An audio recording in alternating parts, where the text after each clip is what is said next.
shunaqa ertalabda uyg'onib, do'konga horg'in, charchagan holatda chiqasiz.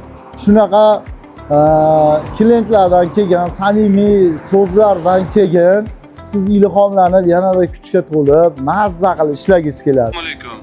Aka, yaxshimisiz? Sog'lig'ingiz yaxshimi? Baraka toping, tani joningiz sog', umringiz uzoq bo'lsin, aka. Martabalaringiz bundan ham ulug' bo'lsin. Ishingizga rivoj tilayman, aka. Qabul qilib oldik. Ko'ngilligidek chiqdi, aka. Rahmat kattakon. Sog' bo'ling, salomat bo'linglar, aka. Xohlasa ko'rganlar nima deydi, xavosi kelayotgan darajada qilibsiz, aka. Qarindosh urug'larim keladigan, kimda kim aytib qoladigan bo'lsa, xudo xolisa sizdan olib beramiz inshaalloh, aka. Rahmat, aka, sog' bo'ling. Charchamang. Yangilar.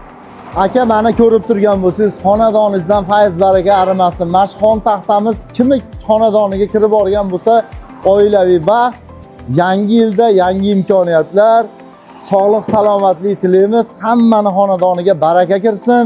Yana kimga shunaqa xon taxtalar kerak bo'lsa, pastda raqamlarimiz bor. Yig'iladigan xon taxta, yig'ilmaydigan xon taxta har bir turidan bor. Qo'limizdan kelgancha xon taxta o'z jamoasi sizlarning xizmatlaringizdamiz. Bemalol aloqaga chiqib zakaz berishlaring mumkin. Ketdi.